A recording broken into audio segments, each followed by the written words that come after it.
안녕하세요. 저는 작은 소도시에서 카페를 운영하며 살아가고 있는 여자입니다.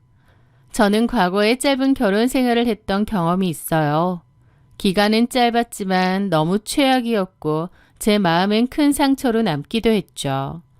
그 일로 저는 다시는 결혼을 하지 않겠다는 결심을 하기도 했고요. 저는 결혼 전에도 카페를 운영했었습니다. 그러다가 한 남자를 만나게 되었어요.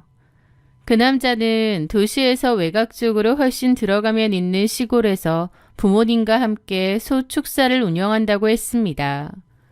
저는 그 남자와 연인 사이로 발전을 했는데 문제는 결혼을 하면 저도 시골로 내려가야 된다는 거였어요. 하던 일을 접고 남편을 따라간다는 게 걱정도 되었지만 그때는 남편이 너무 든든하고 좋았기에 그렇게 하기로 했습니다. 그렇게 저는 카페를 정리하고 남편을 따라가게 된 거죠. 시댁과 합가를 해서 같이 산 건 아니었지만 저희 신혼집은 시댁에서 걸어서도 갈 수 있을 만큼 무척이나 가까운 거리에 있었습니다. 또 남편의 일터가 곧 시댁의 농장이었기에 저희 부부와 시댁은 물리적으로나 심리적으로 분리되지 않은 채 매일 일상을 공유하며 살아가야 했습니다. 평온하고 고요할 줄 알았던 시골 결혼 생활이었지만 제 예상과는 딴판으로 정말 힘들었습니다. 그중 저를 가장 지치게 했던 것이 바로 남편보다 6살이 어린 24살의 시누이 정지우였죠. 신우는 시댁 집안의 철없는 공주님이었습니다. 2년째 항공운항과를 졸업하고 승무원을 준비한다며 내내 집에서 지냈는데요. 시부모님이 과거에 딸을 갖고 싶어 갖은 노력 끝에 겨우 얻은 자식이라고 하더군요.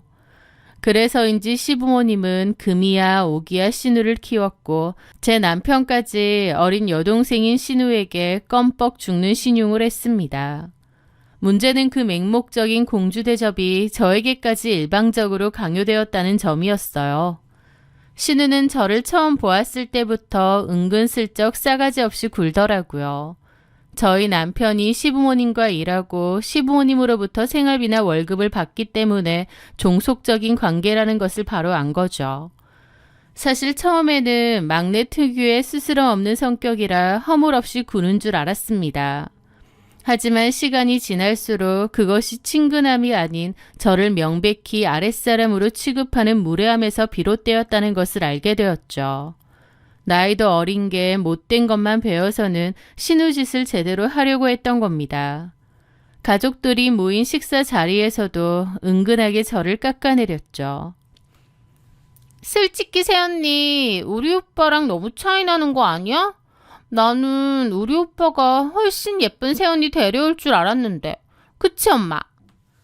뭔 그런 소리를 해. 아니 맞잖아. 우리 오빠는 키도 크고 얼굴도 나쁘지 않고 또 우리 집이 축사해서 경제적으로도 여유로운데 새언니는 뭐 예전에 작은 카페 같은 거 하나 운영했다고 하고 또 키도 엄청 작고 언니 키 160도 안 되죠? 그러길래 좀 황당하더라고요. 솔직함을 가장한 무례함이었죠. 저는 민망한 얼굴로 대답했습니다. 네, 160 조금 안 되죠. 뭘 조금이야. 한 150 초중반 같구만. 아니에요. 어머, 지금 발끈했다. 맞나 봐. 저는 벙찐 채로 남편을 봤습니다.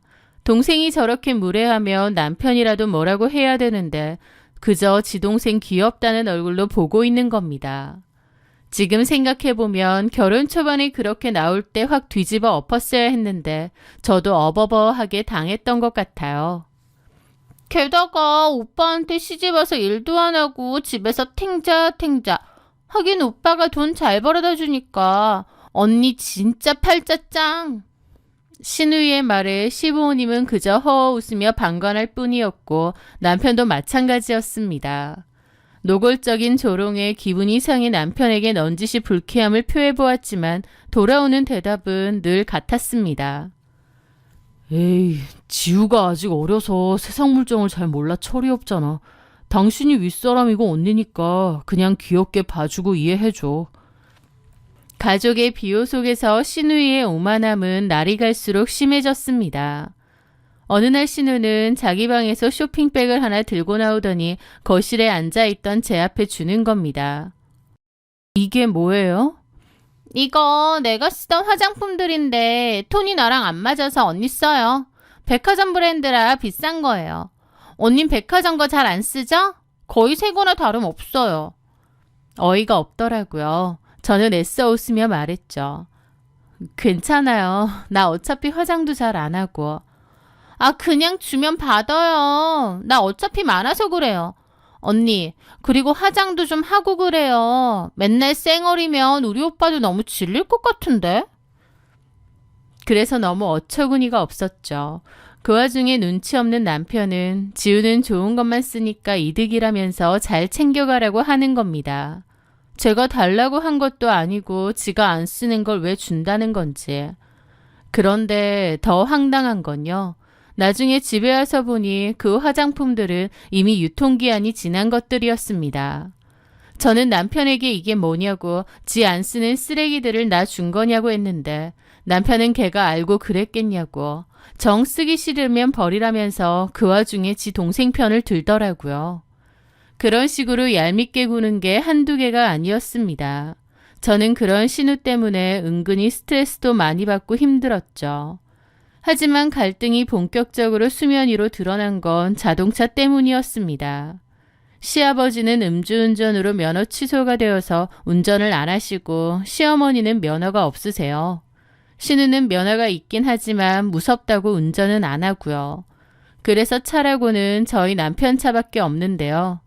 남편은 평소 일할 때 트럭을 몰기 때문에 그 차는 저보고 필요할 때 타라고 키를 주었습니다. 그런데 어느 날 신우가 서울로 승무원 학원 면접을 보러 간다며 저에게 차로 데려다 달라고 통보하듯 요구하는 거예요. 저도 그날은 미리 잡아둔 개인적인 일정이 있어 곤란하다고 완곡하게 거절을 했습니다. 그런데 얼마 지나지 않아 제 휴대폰이 울렸고 수화기 너머로 시어머니의 날카로운 목소리가 쏟아졌습니다. 너는 지금 집에서 하루 종일 놀면서 신우이 면접장 하나 못 태워다 주니? 네가 타고 다니는 그 차 처음에 살 때 우리가 돈 보태준 거 모르니? 그러면서 긴 말 필요 없고 신우 일정에 맞춰 태워다 주라는 거예요. 다른 날도 아니고 저도 약속이 있었는데 시어머니가 막무가내로 나왔고 남편 역시 엄마 화나게 하지 말고 그냥 한번 태워다 주고 와 라며 상황을 회피했습니다. 결국 저는 제 일정을 취소하고 신우를 면접장까지 태워다 주어야 했죠. 그래, 다른 것도 아니고 면접이라는데 이런 건 내가 좀 도와줘야지 좋게 생각하려 했습니다. 그런데 그 일이 일종의 선례가 되어 그 후 저는 완전히 신우의 개인 기사가 되고 말았습니다. 면접 이런 건 차라리 괜찮은데 본인 개인 약속에 저를 자꾸 부려먹는 거예요. 한 번은 신우가 서울에 있는 제 친구들을 만나러 가야 한다며 또 저를 불렀습니다. 운전을 해서 막히는 서울 도심에 도착하자 신우가 그러는 거예요. 새언니, 나 어차피 오래 있을 거 아니니까 먼저 내려가지 말고 여기서 기다리세요. 2시간 정도면 돼요.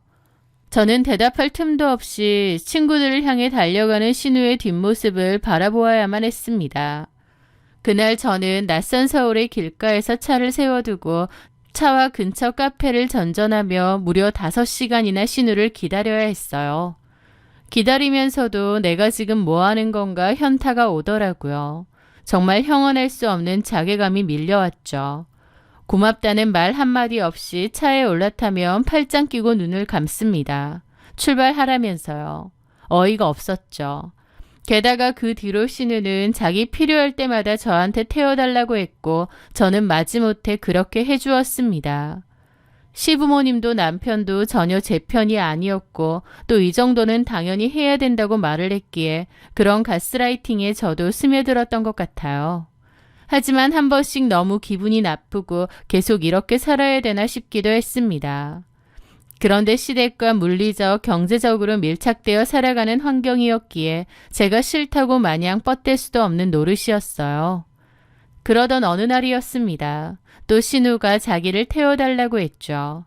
그런데 그날 저는 오전부터 몸이 너무 좋지 않아서 거절을 했습니다. 오한이 있고 열도 났거든요. 그런데 거절했더니 시어머니가 전화를 해서는 뭐라고 하시는 거예요. 아니, 집에서 놀고 먹는 애가 신우 좀 태워다 주라니까 뭐가 안 된다는 거야. 어머님, 제가 몸이 좀 안 좋아서.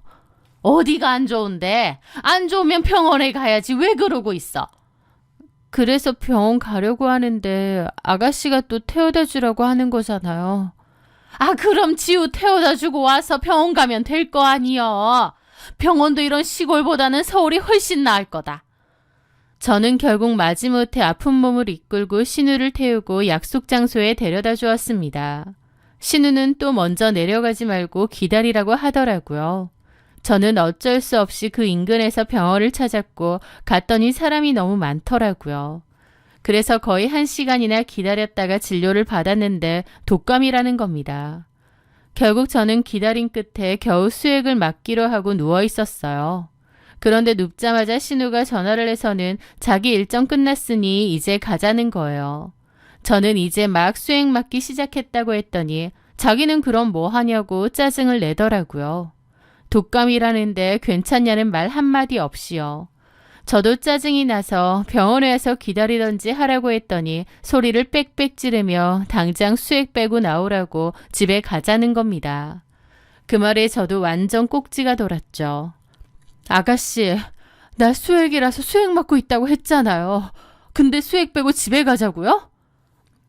그럼 날 뭘 하라는 말이에요? 아니, 언니는 무슨 여기까지 와서 병원을 가고 난리예요. 나 원래 몸 안 좋다고 했고 그래서 병원 가려는데 아가씨가 약속이니 뭐니 해서 태워다 달라면서요. 나는 맨날 아가씨 태워다 주러 오면 몇 시간이고 기다리는데 아가씨는 1~2시간도 못 기다려요? 그럼 오자마자 병원 가지 왜 이렇게 늦게 갔는데요? 무슨 수액을 몇 시간이나 맞아요? 병원에 사람이 너무 많아서 1시간 넘게 기다렸거든요. 아, 모르겠고요. 나 지금 발도 아프고 집에 가고 싶다고요. 아, 빨리 나오라고요. 그럼 집에 가요. 택시를 타고 가든 뭐라든. 여기서 집에 가는 택시 잘 안 잡힌단 말이에요. 너무 시골이라. 그럼 나더러 어쩌라는 거예요. 그냥 링거 빼달라고 하면 되잖아요. 그냥 빼고 나와요. 저도 완전 폭발했습니다. 야, 너 적당히 안 해? 이 싸가지 없는 년이. 뭐라고? 나 진짜 보자 하니까 사람 아프다는데 너 집에 태워다 주는 게 먼저야? 6살 애도 아니고 네가 알아서 쳐 가면 될 거 아니야. 2다리 멀쩡한데 왜 못 가? 택시가 안 잡히면 버스라도 타고 가면 될 거 아니야. 뭐라고요? 세연이 지금 말 다 했어요? 해도 정도껏 해야지. 내가 네 몸종인 줄 알아? 야! 뭐? 야? 그래, 우리 집에서 돈 타먹고 사는 주제에. 뭐라고? 다리 아프다고. 빨리 데리러 오라고. 네 수액은 집에 내려가서 맞던지 하면 되잖아. 저는 이를 가며 말했죠. 닥쳐. 너 알아서 가. 나 너 다시는 안 태워줘. 차 들고 가고 싶으면 들고 가. 차키 줄 테니까. 네가 어디 가지러 와봐. 저는 그렇게 전화를 끊었습니다. 얼마나 서러웠는지 이가 갈리더라고요. 나중엔 시어머니의 남편까지 전화가 왔어요. 모조리 다 씹었죠. 나중에 들어보니 결국 남편이 트럭 타고 와서 신우 데리고 갔더라고요. 그렇게 저는 수액 다 맞고 쉬다가 집으로 돌아갔습니다. 그렇게 집에 가보니 놀랍게도 시어머니와 신우, 남편까지 다 기다리고 있더라고요. 제가 들어가자마자 시어머니가 벌떡 일어나 저를 향해 삿대질을 했습니다. 너 우리 지우한테 쌍욕을 퍼부었다면서? 어따 대고. 저는 그 말에 화가 나서 차키를 남편에게 집어 던졌습니다. 나 이 차 안 타. 무슨 나한테 준 차도 아니고 가족 차랍시고 키 맡기더니 네 동생 전담기사 시키려고 나랑 결혼했니? 야, 어디다가 집어던져? 뭘 잘했다고? 내가 못한 게 뭔데? 아니, 어디 시부모 앞에서 싸움질이야?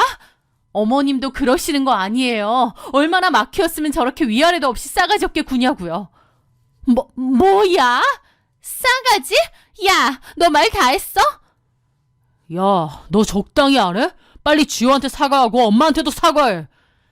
그러면서 온 시댁 식구들이 저를 매도하는데 갑자기 실소가 터지더라고요. 내가 여기서 뭐하고 있나 싶고요. 사과 같은 소리 하네. 사과 받아야 될 사람이 누군데.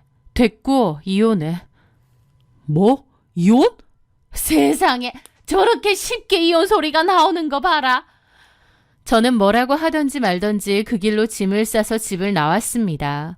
제 뒤통수에 대고 욕이 쏟아졌지만 입 꽉 깨물고 짐 싸서 그 밤에 나왔어요. 그리고 울면서 겨우 택시 타고 친구 집으로 갔습니다. 그날 밤은 지금도 잊혀지지 않네요. 저는 한동안 친구 집에서 지내면서 곧바로 이혼 소송을 진행했어요. 남편은 이런 일로 이혼이냐고 거품을 물었지만 이런 일 아니면 어떤 일로 이혼을 하겠나요?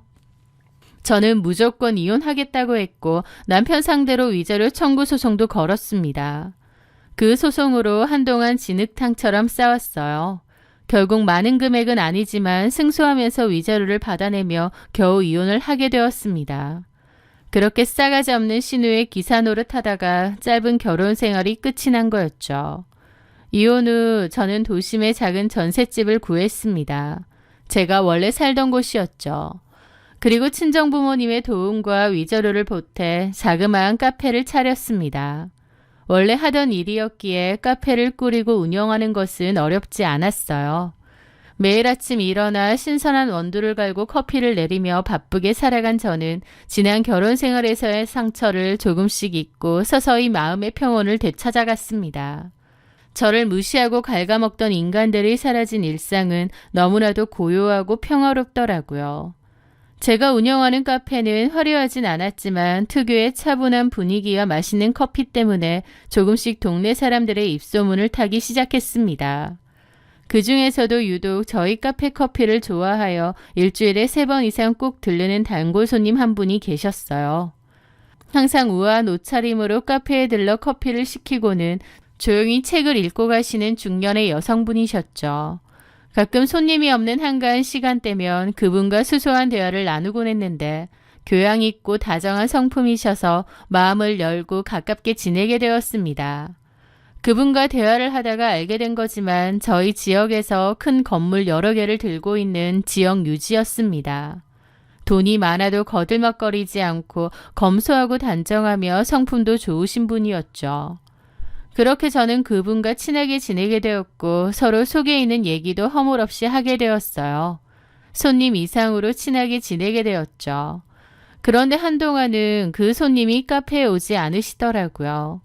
무슨 일이 있으신가 싶던 차에 오랜만에 오셨습니다. 오랜만에 오셨네요. 아유, 그쵸. 내가 요즘 너무 바빴거든요. 우리 아들이 장가를 간다고 해서 이래저래 준비할 게 너무 많더라고요. 어머, 정말 축하드려요. 예비 며느님 되실 분은 정말 복이 많으시네요. 손님처럼 다정하신 분이 시어머님이시니. 아유, 내가 뭘, 우리 며느리도 정말 착해요. 애가 얼마나 성품이 곱고 바른지 다른 것보다 그 마음씨에 내가 반했다니까. 나는 결혼에 있어서 성품이 가장 중요하다는 주의거든요. 맞아요.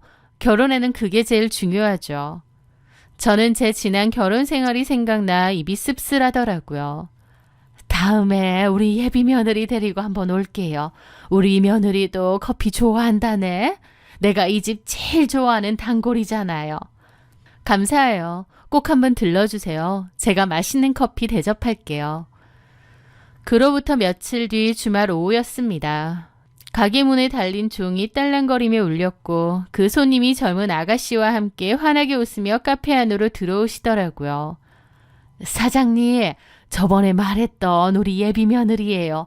커피 맛집이라고 내가 데려왔어요. 저는 반가운 마음에 인사를 건네며 손님 곁에 선 예비 며느리와 눈을 마주쳤습니다. 그 순간 제 입가에 머물러 있던 미소가 딱딱하게 굳어버렸어요. 예비 며느리라는 그 여자 역시 저를 발견하고는 흡사 귀신이라도 본 듯 새하얗게 질려 그 자리에 얼어붙었죠. 단골 손님의 옆에 있던 그 여자는 바로 제 전 시누이 정지우였으니까요. 저를 발견한 그녀의 두 눈은 당장이라도 튀어나올 듯 커졌고 입술은 파르르 떨리고 있었습니다. 지우야, 왜 그래? 사장님이랑 혹시 아는 사이니? 네? 아니요. 처음 보는 분인데요. 그러면서 뻔뻔하게 거짓말을 하더라고요. 어쩜 저렇게 뻔뻔하게 거짓말을 하나 싶어 벙쪘죠. 그렇게 저도 일단 모른 체를 했습니다. 손님은 커피와 디저트를 주문했고 저는 특별히 디저트를 하나 내갔습니다. 이것도 같이 드세요. 아유, 뭐하러. 신우는 얼굴이 창백해져서 제 쪽으론 보지도 못하더라고요. 맛있지, 지우야. 네, 어머님 뜨거우니까 조심해서 드세요. 아유, 알았어. 이렇게 섬세하네. 뭘요? 라며 착한 척을 해대는데 얼마나 어이가 없던지요. 그 싸가지 없고 오만하던 게 지 애비 시어머니 앞에선 온갖 착한 척은 다 하는 그 꼬라지를 도저히 못 참겠더라고요. 그래서 제가 확 질렀습니다. 그런데 저 진짜 모르세요? 제가 신우에게 묻자 신우가 당황해서 저를 보더라고요. 어떻게 모르지? 아무리 이혼했어도 내가 그쪽 올케였잖아요. 모른 척 해줄까 싶기도 한데 아무리 생각해도 이해가 안 되네. 그 말에 신우 눈이 휘둥그레지더라고요. 손님도 어리둥절해하고요. 그게 무슨 둘이 아는 사이예요? 제가 말씀드렸었죠. 이혼했었다고. 시댁 식구들이 정말 못됐었다고요. 그랬지. 나도 들으면서 뭐 그런 인간들이 다 있나 싶었는데 여기 지우 씨가 바로 제 전 시누이예요. 그런데 저한테 모르는 사람이라고 하니 좀 황당하네요. 제 말에 단골 손님의 표정이 놀라움으로 굳어졌고 지우는 경악하며 소리를 질렀습니다. 사장님, 지금 무슨 소리 하시는 거예요? 손님도 벙찌더라고요. 손님 역시 평소 저와 나누었던 대화를 통해 제가 시댁의 지독한 갑질과 억압을 견디다 못해 이혼했다는 사실을 대략적으로 알고 계셨습니다. 아가씨, 2년 남짓한 시간 동안 많이 바뀌었네요. 그땐 나 본인 운전기사처럼 부려먹고 독감 걸려서 링거 맞고 있다는데 링거 빼고 당장 나오라고 미친 사람처럼 소리 지르고 그랬잖아. 그리고 뭘 했더라? 우리 집에서 돈 타먹는 주제라고 했나? 그때는 엄마 아빠랑 오빠 등에 업고 천하의 미친년처럼 굴더니 그 사이에 많이 달라졌다. 완전 요조숙녀가 돼 있어. 2년 동안 무슨 일이 있었대? 아니면 결혼하려고 본성 감춘 건가? 아니, 그 얘기했던 신우이가... 신우는 눈물을 글썽이며 사모님의 팔을 붙잡고 매달렸습니다. 어머니, 아니에요. 이 여자가 뭐라고 했는지 모르겠는데 다 거짓말이에요. 오히려 저 언니가 우리 오빠한테 몹쓸 짓을 해놓고 엄마 아빠한테 얼마나 함부로 했다고요. 그래서 쫓겨놓고 저한테 앙심 품고 거짓말하는 거예요. 어머님 제발 믿지 마세요. 저래 보여도 얼마나 거짓말 잘하는 줄 아세요? 그러는데 너무 황당하더라고요.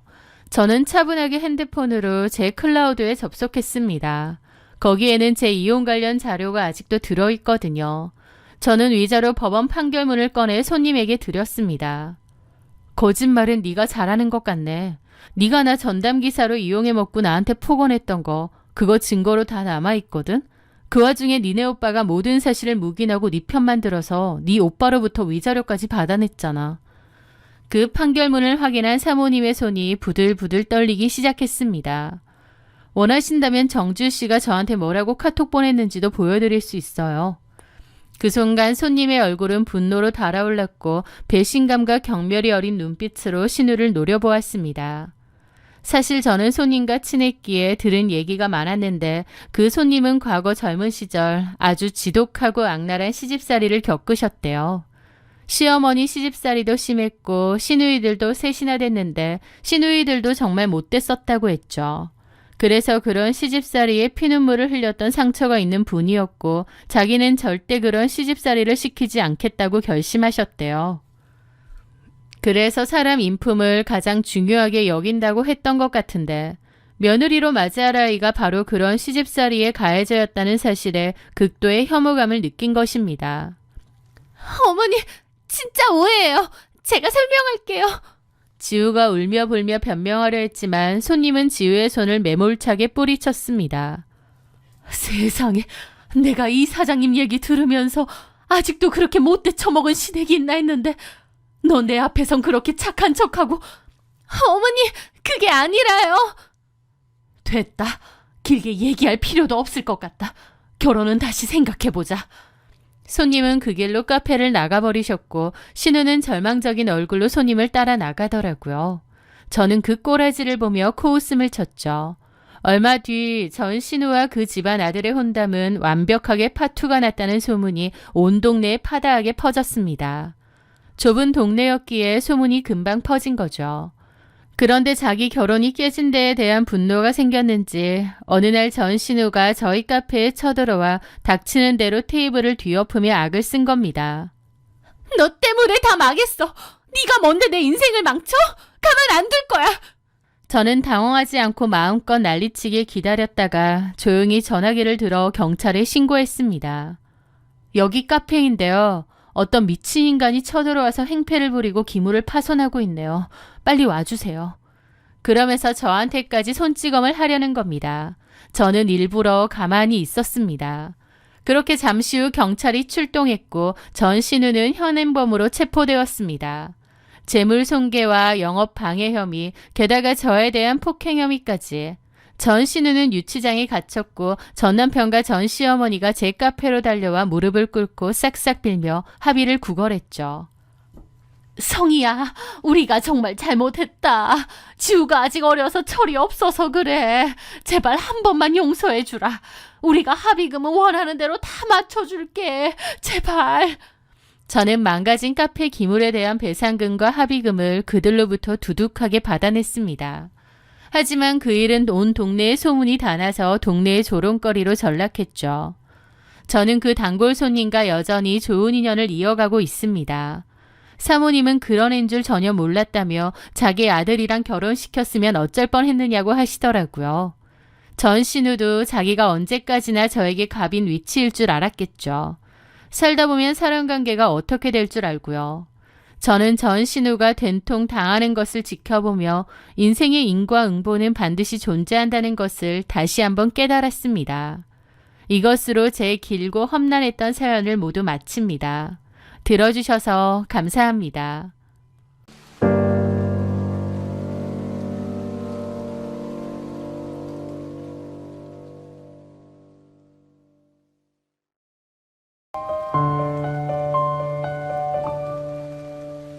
안녕하세요. 저는 30대 후반, 이제는 법적으로나 심리적으로 완벽한 자유를 되찾은 돌싱입니다. 사람들은 이혼이라는 단어에 을의 동정어린 시선을 보내곤 하지만 제게 지난 4년의 결혼 생활은 숨조차 마음대로 쉴 수 없었던 지옥과도 같았습니다.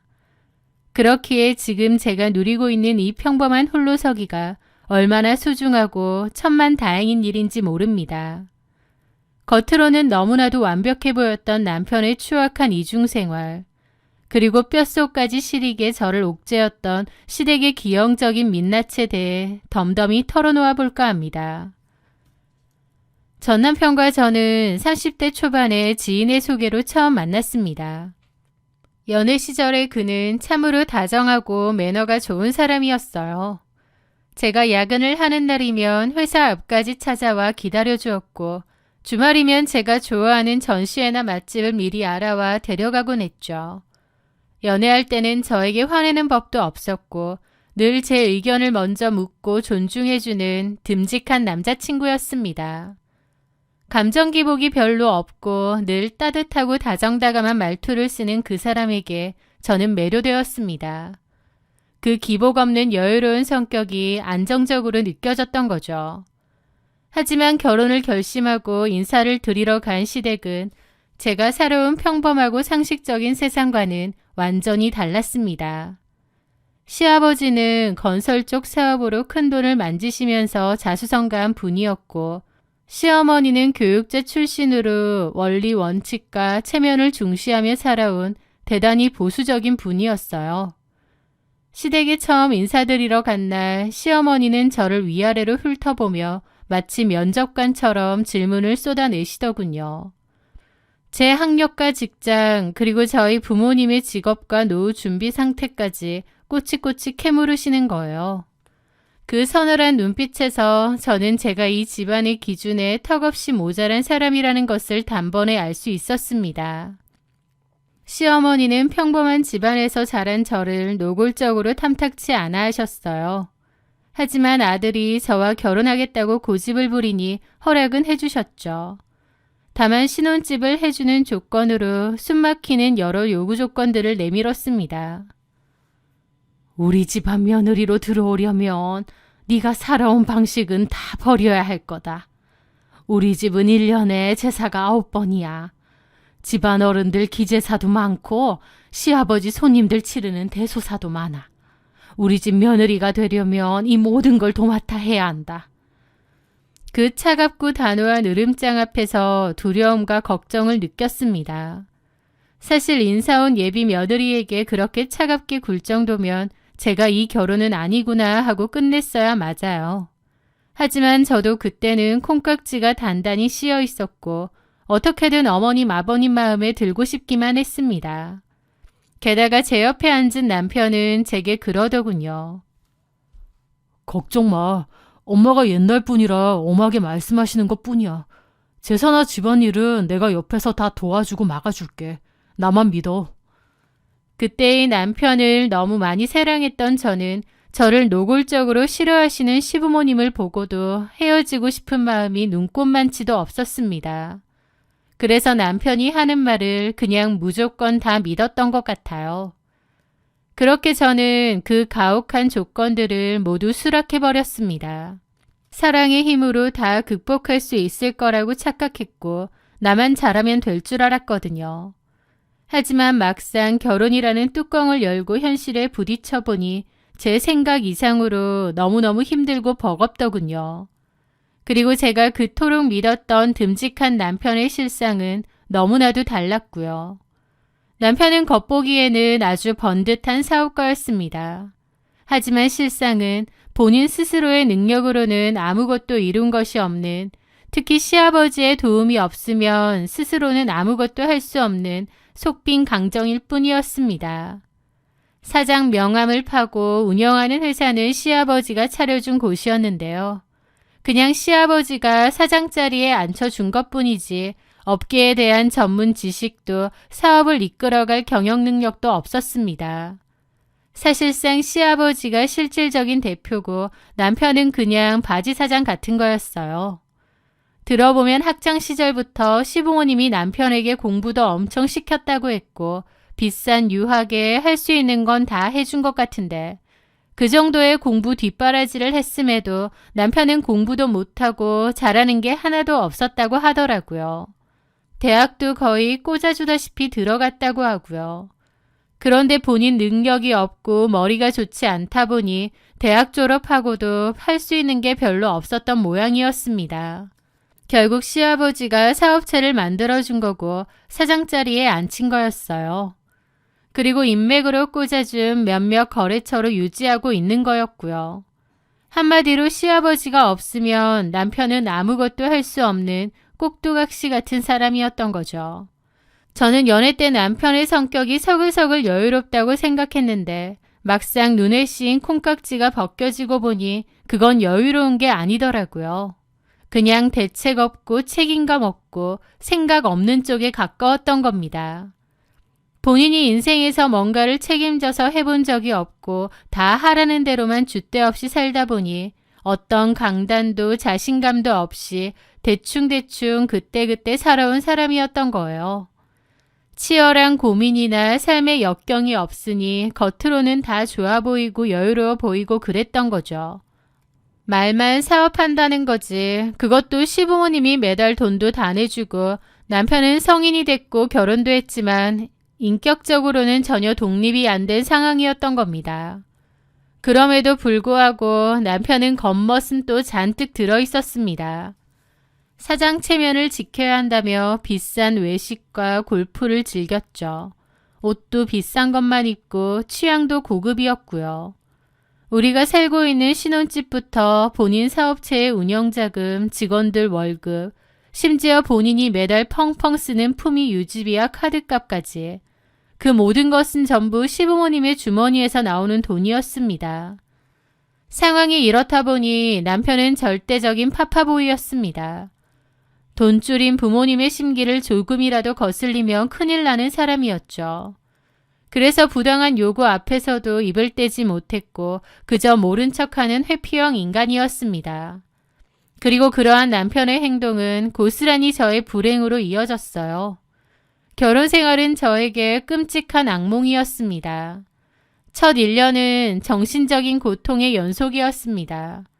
시어머니는 틈만 나면 저를 본가로 불러들여 모진 질책과 폭언을 쏟아내셨거든요. 제 딴에는 그럼에도 잘하려고 했지만 제가 뭘 어쩌든 어머님은 모든 게 다 마음에 안 드신 눈치였죠. 과일 깎는 모양새가 마음에 들지 않는다고 갑자기 타박을 하시거나 시아버지께 인사를 드리는 목소리가 작다는 등 아주 작고 사소한 일조차 시어머니는 저를 나무라고 비난하셨어요. 가정교육을 어떻게 받았길래 그 모양이냐. 근본 없는 집안에서 자란 티를 낸다며 제 친정 부모님까지 들먹이는 말들에 저는 화장실에 숨어 소리 없이 눈물을 삼켜야 했습니다. 남편에게 말하면 너무 상처받지 말고 한 귀로 듣고 한 귀로 흘려버려. 어쩔 수 없잖아. 자기가 좀 참아줘. 이런 식이었습니다. 제 얘기를 진심으로 귀담아 듣고 같이 고민하거나 미안해하는 게 아니라 그냥 그때그때 대충 들어주는 척하면서 그래 하고 넘어가는 게 전부인 겁니다. 그게 결혼하고 나니까 보이더라고요. 저의 힘듦은 남편에게 남일이었다는 것을요. 그저 남편은 제가 자기처럼 아무 소리 안 하고 시부모님 심기 건들지 않고 희생하기를 바랬습니다. 내가 이 결혼을 왜 했지? 라는 생각을 참 많이 했던 것 같아요. 결혼 2년 차에 접어들면서부터는 본격적인 노동의 굴레가 시작되었습니다. 시어머니가 경고했던 1년에 9번의 제사는 상상을 초월하는 고역이었어요. 시댁은 제사상에 올라가는 모든 음식을 손수 만들어야 했는데요. 제가 오기 전에는 일하시는 분들이 만들었지만 결혼하고 나니 오롯이 저의 몫이 되었습니다. 제사 며칠 전부터 무거운 장바구니를 들고 시장을 돌아야 했고 제사 전날이면 하루 종일 허리 한번 펴지 못하고 전을 붙이고 나무를 묻혀야만 했습니다. 그 전에 도와주시던 분이 있다고 했는데 일부러 그러시는 건지 결혼 후에는 절대 안 부르시더라고요. 명절이나 제사 때마다 시댁의 친척들은 거실에 둘러앉아 과일을 먹으며 담소를 나눴지만 저는 부엌에 갇혀 끊임없이 설거지를 하고 음식을 날라야만 했습니다. 연애 시절 내가 다 도와주겠다, 너무 걱정하지 말라며 호언장담했던 남편은 막상 시댁에만 가면 아버지와 삼촌들 틈에 섞여 술잔만 기울일 뿐 부엌에 있는 저에게는 신경도 쓰지 않았습니다. 오히려 시어머니의 매서운 눈초리를 두려워하며 일부러라도 저를 안 보려고 했던 것 같아요. 시부모님은 자기 아들한테 드리는 돈은 괜찮지만 며느리인 저에게 드리는 돈은 아깝다고 생각하시는 것 같았습니다. 그래서 어떻게든 저에게 본전을 뽑으려고 하시는 느낌마저 들었어요. 그러면서 시어머니의 요구는 시간이 갈수록 도를 넘어섰죠. 시아버지가 집으로 손님을 모시고 오는 날이면 평일이든 주말이든 상관없이 저를 호출했습니다. 애초에 결혼할 때부터 애착을 가지며 열심히 다녔던 직장도 시부모님의 말 때문에 그만두어야 했는데요. 그러다 보니 금전적으로 더욱 시부모님에게 기댈 수밖에 없는 상황이 되었습니다. 회사를 더 이상 안 다니다 보니 시부모님이 부를 때면 언제든 가서 일을 하는 종속된 처지가 되었던 거죠. 시어머니는 한 달에 한 번씩 선심 쓰듯 쥐어주는 용돈을 주셨고 철저하게 저를 시댁의 전속 식모로 부려먹으셨어요. 그러면서 저한테 그러셨죠. 다른 사람들이 너 시집 잘 갔다 그러지? 부잣집에. 네? 내가 봐도 너 시집 하나는 참 잘 갔다. 솔직히 조건으로 보면 우리 집이랑 너네 집이랑 맞니? 우리 준호가 워낙 착하고 순진하니까 너랑 결혼한다고 한 거고. 사실 마음만 먹으면 얼마든지 더 좋은 조건 여자 만날 수 있는데. 저는 너무 기분 나쁘더라고요. 막말로 그럼 더 좋은 조건의 여자가 이런 노예 생활 자처하겠나요? 몸이 힘든 것보다 시부모님의 무시와 갑질이 더 힘들었습니다.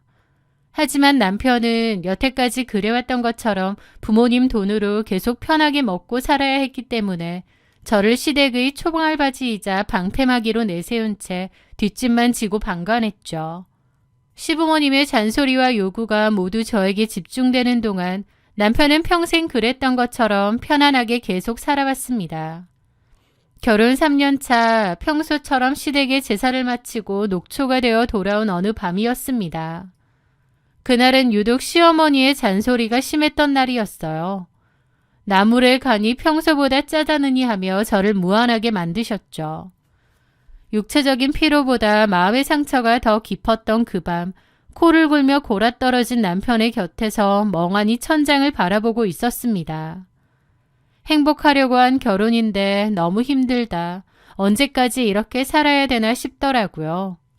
그때 남편의 머리맡에 놓인 핸드폰이 짧게 진동했습니다. 평소에는 한 번도 열어본 적 없던 남편의 핸드폰. 하지만 너무 늦은 시간이었던 데다 그날은 왠지 모를 서늘한 예감이 저를 이끌더군요. 평소 비밀번호조차 설정해 두지 않던 남편의 무심함 덕분에 핸드폰은 너무나 쉽게 열렸습니다. 그리고 그 안에서 저는 제 남은 인생을 송두리째 무너뜨릴 추악한 판도라의 상자를 마주하게 되었죠. 남편의 핸드폰 화면에는 생전 처음 보는 아이콘이 하나 있었습니다. 호기심에 눌러본 그것은 놀랍게도 데이트 어플이었어요. 입이 뜨악하더라고요. 이미 결혼한 유부남이 데이트 어플이라뇨. 설마 하는 마음으로 대화 목록을 확인하게 되었습니다. 그리고 거기에는 눈을 의심할 만한 내용들이 쏟아져 나왔죠. 남편은 제가 모르는 여러 명의 여자들과 은밀하고 더러운 대화를 나누고 있었거든요. 자기야, 오늘 밤에 볼 수 있을까? 와이프 오늘 제사 때문에 늦게 올 거거든. 지난번 그 호텔? 좋지. 섹시하게 입고 와. 그런데 그런 식으로 연락하는 여자가 한둘이 아니었던 겁니다. 메시지를 읽어 내려가던 저는 구역질이 올라와 입을 틀어막아야 했습니다. 제가 시댁에 불려가 땀을 뻘뻘 흘리며 제사상을 차리는 동안, 시댁 식구들의 뒤치다꺼리를 하며 파김치가 되어가는 동안 남편은 다른 여자와 함께 신나게 즐기고 다녔던 겁니다. 배신감이라는 단어로는 설명이 안 되는 복잡한 감정이 들더라고요. 내가 여태까지 뭐 했나 싶은 허무한 감정이 더 컸던 것 같습니다. 남편을 많이 사랑해서 결혼했고 제가 선택한 것이기에 그에 따른 책임을 지며 살아야 된다고 생각했어요. 많이 고되고 상처도 많이 받았지만 내가 노력하면 언젠가 시부모님도 나를 인정하고 받아주시겠지 생각했습니다. 그런데 그 메시지들을 보는 순간 제가 견뎌온 생활들이 너무 허무해지는 거예요. 저는 배신감에 몸을 떨며 잠든 남편을 깨워 핸드폰을 얼굴에 집어던졌습니다. 눈물이 줄줄 흐르더라고요. 갑자기 자다가 핸드폰을 쳐맞은 남편은 놀라서 소리를 지르더라고요. 왜 이래 갑자기? 네가 직접 봐. 남편은 화면을 확인하자마자 제 눈치를 끔뻑끔뻑 살피더라고요. 그 꼬라지를 보는데 얼마나 피가 거꾸로 솟던지요. 그 여자들 뭐야? 아, 여보, 이건 그냥... 근데 있잖아, 내가 이 여자들이랑 만난 건 맞아. 근데 절대 마음을 준 건 아니야. 뭐라고? 내 마음은 항상 당신뿐이야. 이 여자들은 그냥 뭐랄까, 심심해서 만나는 게임 같은 거랄까? 저런 소리를 하는데 진짜 미친놈인 줄 알았습니다. 무슨 말 같지도 않은 소리를 해. 진짜 미친 거 아니야? 당신 결혼한 유부남이야. 데이팅 어플까지 이용해서 여자들 만나고 다녔으면서 마음은 안 줬으니 괜찮다고. 나 진짜 사랑하는 건 자기밖에 없어. 이 여자들은 그냥 심심풀이로. 야! 저는 기절 초풍할 지경인데 남편은 별로 대수롭지 않은 듯 실실거리면서 저를 달래는 겁니다. 자기야, 정은아, 한 번만 봐줘. 다시는 안 그럴게. 그냥 넘어가 주라. 그러면서 아무렇지 않은 일인 것처럼 구는데 저는 입이 안 다물어졌습니다. 그날 남편에 대해 많은 생각이 들었어요. 여태까지 남편은 늘 다정다감하게 듣기 좋은 그럴듯한 소리를 저에게 곧잘 했습니다. 저는 그게 진심인 줄 알았죠. 그런데 이제 와서 보니 남편은 그저 당장의 위기만 모면하면 그만이라고 생각하고 그럴듯한 적당한 말로 저를 달래기만 했던 거예요. 그 속에 진심은 눈꼽만치도 없고요. 여자들이랑 바람을 피우다 걸린 일인데도 그저 적당히 저를 달래기만 하면 될 줄 아는 겁니다. 저는 진짜 치가 떨려서 남편을 밀어냈습니다. 그리고 이혼할 거라고 말했죠. 제 입에서 이혼이라는 말이 나오니 남편도 당황한 눈치더라고요. 바보 같은 제가 달래면 적당히 넘어갈 줄 알았나 본데 무조건 이혼이라고 하니까요. 저는 단호하게 우리는 끝이라고 으름장을 놓았습니다. 남편은 그제야 심각하다는 걸 알았는지 시어머니한테 그 사실을 다 말한 모양이에요. 다음날 집으로 시어머니가 저를 찾아오셨죠. 준호한테 다 들었다. 남자가 사업하다 보면 밖에서 여자들 좀 만날 수도 있는 거지. 그걸 가지고 이혼이니 뭐니 소란을 피워? 네? 어머니, 어떻게 그렇게 말하실 수 있으세요? 유난 떨지 마. 너 그렇게 안 봤는데 참 속 좁다. 사업하는 남자를 남편으로 둔 여자들은 마음이 넓어야 돼. 내가 준호한테 알아듣게 말할 테니 너도 적당히 하고 그만해라. 그러면서 옆에 있는 아들에게 뭐라고 하는 줄 아시나요? 이준호, 너 조심해야지. 아무 여자나 그렇게 만나면 어떡하니? 그런 여자들 함부로 만나고 다니다가 뒷말 나오면 어쩌려고? 라는데 경악을 했습니다. 바람을 피운 자체를 뭐라고 하는 게 아니라 아무 여자나 함부로 만나면 어떡하냐고 뭐라고 하시는 거예요. 아, 이 사람들 일반적인 상식을 가진 사람들이 아니구나. 나랑은 아예 다른 사람들이구나.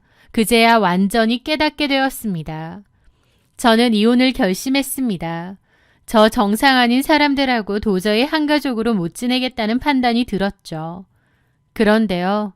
결론적으로 저는 이혼을 하지 못했습니다. 왜냐고요? 무슨 운명의 장난인지 공교롭게 그맘때 제가 아이를 가졌다는 사실을 알게 되었거든요. 게다가 남편이 무릎까지 꿇고 빌었습니다. 다시는 그런 짓 안 할 테니 한 번만 봐달라고 진심으로 반성했다고요. 저는 임신이든 뭐든 그래도 이혼을 하겠다고 강경하게 나갔는데 시부모님까지도 너네 일에 더 이상 간섭 안 할 테니 니들끼리 살라며 그러니까 이혼만은 하지 말라고 하시더라고요. 뱃속에 생긴 아이와 눈물까지 흘리며 사과를 하는 남편의 모습, 게다가 시부모님도 아무 간섭을 안 하겠다는 약속, 정상적이지 않은 가족들이라는 걸 알면서도 마음이 흔들렸던 저는 결국 남편을 용서해주게 되었습니다. 저에게도 이혼이라는 건 너무 큰일이었기에 어쩌면 변명을 찾고 있었는지도 모르겠네요. 아니라는 걸 알았을 때 단호히 끝냈어야 했는데 용기가 부족했고요. 그렇게 저는 뱃속의 아이 때문이라는 핑계로 이혼을 하지 않았고 여전히 그 집안의 며느리로 남아있게 되었습니다. 초반 몇 달은 그래도 괜찮았어요. 시부모님은 정말 약속대로 저에게 간섭하지 않았고 부르는 일도 거의 없었습니다. 남편도 수상한 짓 없이 굴었고요. 비록 내 마음의 상처는 남았지만 아이도 있고 시부모님의 압박도 사라졌으니 어쩌면 차라리 잘된 걸지도 모른다고 정신승리를 했습니다. 그런데 그로부터 몇 달 후 저에게는 더 기막힌 일이 찾아왔습니다. 시아버지가 운동 중에 고관절을 크게 다치셨고 거동이 불편해졌는데요. 갑자기 시어머니가 그 일을 계기로 합가를 하자고 일방적으로 통보하셨거든요. 분명 이혼만 하지 말아달라, 그러면 더 이상 너네에게 어떤 요구도 하지 않겠다라고 약속하신 지 몇 달도 안 돼서 바로 말을 바꾸시더라고요. 시아버지가 다쳐서 수발들 사람이 필요하니 어쩔 수 없지 않냐면서요. 시아버지 수발들 사람이 필요하니 너희가 들어와 사는 게 당연해. 거절하며 지금 사는 신혼집도 당장 뺄 거고 준호 사업자금줄도 모조리 끊어버릴 거다. 일방적인 행동에 기가 막혔는데 그 와중에 남편은 제 의사는 묻지도 않은 채 냉큼 그렇게 하겠다고 했습니다. 하루아침에 말을 바꾼 시어머니와 남편은 아이 핑계를 대며 이대로 합가해서 시부모님과 같이 살자고 하더라고요. 남편은 여전히 제가 희생하며 살아주길 바랬습니다. 저만 참으면 된다고 말하고 있었죠. 뱃속에서 점차 커가는 아이, 당장 합가를 하자고 압박하는 시부모님과 남일인 양 모른 체 하는 남편. 그때 저는 정상적인 사고도 잘 안 되고 벗어날 수 없는 깊은 동굴 안에 갇힌 기분마저 들었습니다. 그런데 그런 저에게 그 사건이 생겼어요. 시부모님의 계속되는 합가 요구에 지쳐있던 어느 날 저는 장을 보기 위해 백화점 식품관을 찾았습니다. 이렇게 사는 게 맞는지, 뭘 어떻게 해야 하는지 여러 생각들로 인해 걸어다니면서도 멍할 때가 많았죠. 그런데 정말 놀랍게도 그런 제 앞에 뜬금없이 남편이 보였습니다. 어떤 여자와 쇼핑백을 들고 다정하게 다니는 남편의 모습. 두 사람은 누가 봐도 보통 사이가 아니었습니다. 저는 그 모습을 보고 너무 큰 충격을 받았어요. 그래서 남편을 급하게 쫓아갔는데 실수로 에스컬레이터 발을 헛디게 되었습니다. 에스컬레이터 밑으로 굴러떨어진 저는 엄청난 충격과 함께 사람들의 웅성대는 소리를 들으며 눈을 감았습니다. 눈을 떠보니 병원이었고 뱃속의 아이는 유산이 되었어요. 제 잘못으로 허무하게 사라져버린 아이에게 너무 큰 슬픔과 미안함이 들었습니다. 떠나보낸 아이에게는 정말 미안한 말이지만 유산이 되었다는 것을 알게 되고 한켠으로는 이제 그냥 끝낼 수 있겠구나 라는 생각이 드는 거예요. 아이에게 미안함과 죄책감도 들면서 동시에 더 이상 아이가 없기 때문에 이혼을 망설일 것도 없다는 생각이 들었던 거죠. 저는 그때 모든 미련 없이 남편과 끝내자는 결심을 했습니다. 그리고 저는 겉으로는 시부모님께 합가를 하겠다고 했어요. 그 전까지 정리할 시간을 달라고 하면서요. 사실은 합가가 아니라 이혼을 할 생각이었고 시간을 벌기 위해서였습니다. 그리고 조용히 뒤에서 심부름 센터를 알아보고 변호사 사무실 상담도 다니면서 이혼을 준비했습니다. 남편의 외도에 관한 증거를 확보하고 그 충격으로 인해 제가 유산한 것에 대한 위자료까지 다 받아낼 작정이었죠. 겉으론 티내지 않으면서 속으론 이를 갈면서 철저히 준비했습니다. 남편이 겉과 속이 다르게 행동한 것처럼 저도 똑같이 했죠. 남편의 뒷조사 결과 남편이 만나는 여자는 데이팅 어플로 만난 여자 중 하나 같았는데요. 일회성 만남은 아니었습니다.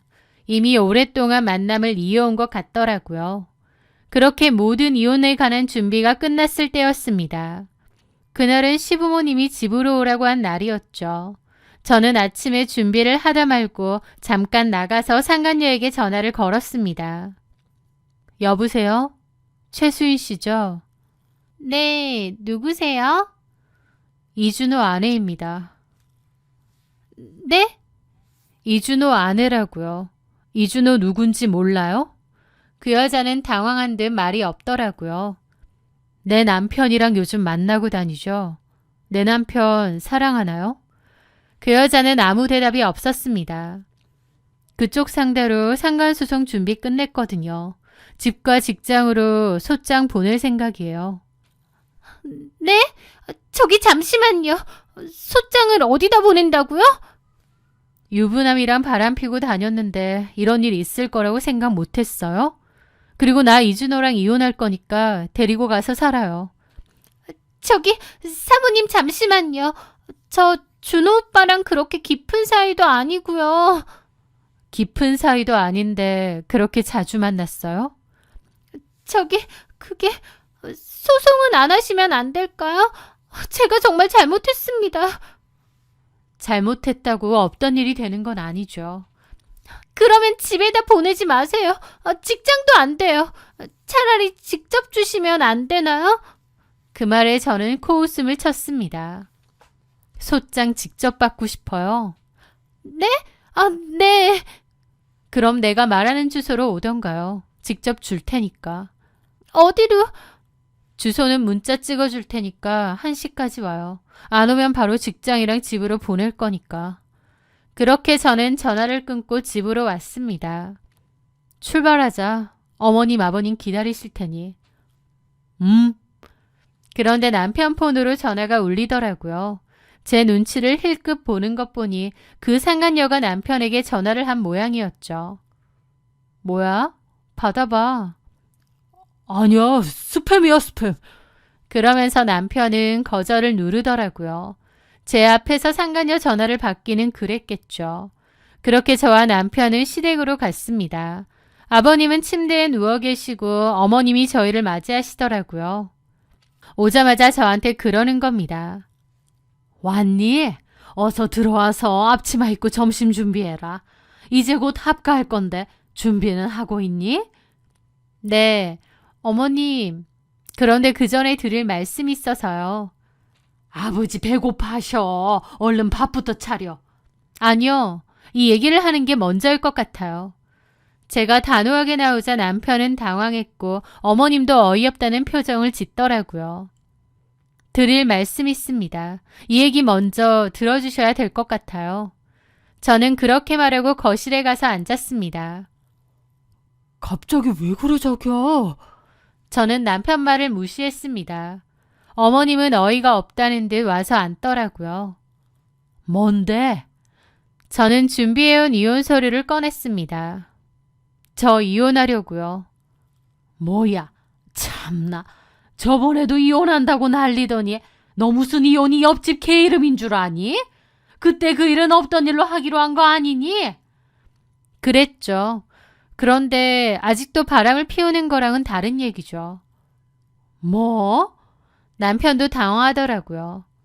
야, 이준호, 너 최수인이라는 여자랑 지금도 만나지? 그게 뭔 소리야? 나 누군지도 몰라. 아, 누군지도 모르는 여자랑 뻔질나게 호텔 드나들었구나. 선물도 사주고 그 여자 집도 데려다주고. 이름은 좀 외우지 그랬어. 저는 사진을 꺼내서 테이블 위에 올려두었습니다. 아니, 이게 다 뭐야? 너 뒷조사라도 했니? 네, 해야죠. 이혼할 건데 이 정도도 안 하나요? 그때 마침 초인종이 울렸습니다. 갑자기 누구야? 보니까 최수인 그 여자더라고요. 저는 제가 먼저 나가서 문을 열어주었습니다. 누군데 문을 열어줘? 어머님 세며느리 될 사람이요. 뭐야? 제가 문을 열었고 그 여자가 안으로 들어왔습니다. 그리고는 제 남편을 보고 화들짝 놀라더라고요. 남편도 당황하고요. 여긴 어떻게... 소장 저기 올려져 있으니까 들고 가요. 그리고 잘들 얘기해 보세요. 이 여자가 이준호랑 잘 만나고 있는 여자거든요. 둘이 어플로 만났죠? 잘 어울린다. 저 남자랑 잘해봐요. 지금 이혼해 주겠다고 말했거든요. 아참, 이 집 제사가 9번이에요. 시부모님도 보통 아니긴 한데 한번 잘 맞추고 살아보세요. 저는 그 길로 가방을 챙겨 들었습니다. 뒤에서는 시어머니가 이게 다 뭔 소리냐고 거품을 물더라고요. 저는 그 집을 나섰습니다. 속이 다 시원하고 해방감이 느껴지더라고요. 아, 진작에 이렇게 했어야 됐는데 내가 너무 바보같이 굴었구나 싶기도 하고요. 그렇게 저는 이혼 서류와 위자료 소장을 넘긴 채 집을 나갔습니다. 그 후 저는 기나긴 소송 끝에 이혼을 했습니다. 남편과 상간녀, 시어머니로부터 위자료까지 받아냈죠. 힘들고 괴롭기만 했던 결혼 생활에 종지부를 찍던 날 마치 감옥에서 나온 것처럼 속이 다 뚫리고 시원하더라고요. 전 남편은 저랑 이혼하고 나서 1년 정도 뒤에 다른 여자랑 결혼을 했다는 소식을 들었습니다. 그때 그 최수인은 아니고 아예 다른 여자였던 것 같은데 결론적으로 그 후 1년도 안 살고 이혼 준비 중이라고 하더라고요. 미친 시부모님의 갑질을 누가 견뎌내겠나요? 게다가 전 남편 역시 진심 병인지 뭔지 또 데이팅 어플하다가 걸렸다고 들었습니다. 저랑 그런 일로 이혼은 했는데 재혼하고도 또 똑같은 일이 반복이었던 거죠. 게다가 시아버지가 그렇게 쓰러지신 후 집안의 가세도 급격히 기울었다고 하더라고요. 자금 지원이 완전히 끊긴 전 남편의 회사는 결국 문을 닫았다고 했습니다. 정상이 한 명도 없던 그 가족들에게 하늘이 완벽한 천벌을 내렸다고 생각해요. 저는 이제 제 영혼을 갉아먹던 과거를 훌훌 털어버렸습니다. 새롭게 취업한 직장에서 제 능력으로 당당하게 돈을 벌고 퇴근 후에는 누구의 눈치도 보지 않고 제가 좋아하는 책을 읽거나 운동을 하면서 지내고 있어요. 1년에 9번 지내던 제사 대신 주말마다 저 자신을 위한 산책이나 가벼운 여행을 떠나죠. 저는 이제 제 힘으로 제 삶을 가장 아름답게 만들어가려 해요. 이 평범한 행복이 얼마나 눈물겹게 소중한지 이제야 알 것 같습니다. 제 이야기를 끝까지 들어주셔서 정말 감사합니다.